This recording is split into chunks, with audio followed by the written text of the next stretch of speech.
সদ্য সমাপ্ত জিম্বাবুয়ে সফরটা বাংলাদেশের জন্য সুখকর ছিল না মোটেও। টেস্টে ইনিংস ব্যবধানে লজ্জার হারের পর হাতছাড়া হয় ওয়ানডে সিরিজও। তবে শেষটা রাঙিয়েছে টি-20 দল। 1-0 পিছিয়ে থেকেও সিরিজ জিতে দেশে ফিরেছে বাংলাদেশ। আর সেই প্রত্যাবর্তনের সবচেয়ে বড় নায়ক ছিলেন ওপেনার তানজিদ হাসান তামিম। আর মাঠের সেই পারফরমেন্সের পুরস্কার এবার তামিম পেয়েছেন আইসিসির সর্বশেষ র্যাঙ্কিংয়েও। বুলাওয়েতে 3 ম্যাচের সিরিজে তামিম ছিলেন বাংলাদেশের সবচেয়ে ধারাবাহিক ব্যাটার। দ্বিতীয় টি-20তে সাইফকে সঙ্গে নিয়ে 120 রানের উদ্বোধনী জুটি গড়ার পর সিরিজ নির্ধারণী ম্যাচেও খেলেন 66 রানের ম্যাচ জয়ী ইনিংস। পুরো সিরিজে 140 রান করে সর্বোচ্চ রান সংগ্রাহকও ছিলেন তিনি।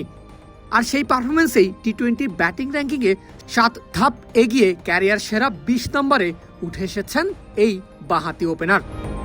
তামিমের সঙ্গে বড় উন্নতি হয়েছে আরেক টাইগার ব্যাটার সাইফ হাসানেরও।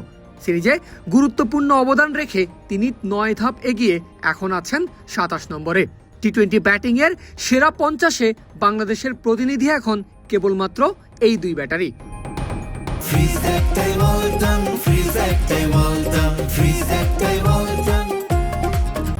এদিকে বোলিং র্যাঙ্কিংয়ে টাইগারদের চিত্রটা অবশ্য কিছুটা মিশ্র। জিম্বাবুয়ে সিরিজে কার্যকর বোলিংয়ের পুরস্কার হিসেবে শেখ মেহেদী 4 ধাপ এগিয়ে উঠে এসেছেন 19 নম্বরে। রিশাদ হোসেনও 8 ধাপ এগিয়েছেন, পৌঁছেছেন 26-এ। অন্যদিকে নাসুম আহমেদের হয়েছে অবনতি, 3 ধাপ পিছিয়ে তিনি নেমেছেন 13 নম্বরে।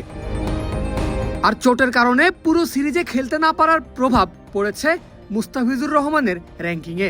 8 ধাপ পিছিয়ে মুস্তাফিজ এখন 23 নম্বরে। টি-20তে বোলিংয়ে সেরা 50-এ বাংলাদেশের আছেন এই 4 জনই। ওয়ানডে র্যাঙ্কিংয়ে এসেছে উল্লেখযোগ্য একটা পরিবর্তন। ভারতের বিপক্ষে দুর্দান্ত সিরিজ খেলে 4 ধাপ এগিয়ে 8 নম্বরে উঠে এসেছেন ইংল্যান্ডের জো রুট। 2020 সালের পর এই প্রথম ওয়ানডে র্যাঙ্কিংয়ে সেরা 10-এ ফিরলেন এই অভিজ্ঞ ইংলিশ ব্যাটার। ওয়ানডে ব্যাটিং তালিকার শীর্ষে আছেন নিউজিল্যান্ডের ড্যারেল মিচেল। তার চেয়ে মাত্র 1 রেটিং পয়েন্ট ব্যবধানেই পরেই আছেন শুভমান গিল। 3 ও 4 নম্বরে আছেন যথাক্রমে বিরাট কোহলি এবং রোহিত শর্মা। বোলিংয়ে শীর্ষস্থান ধরে রেখেছেন রশিদ খান।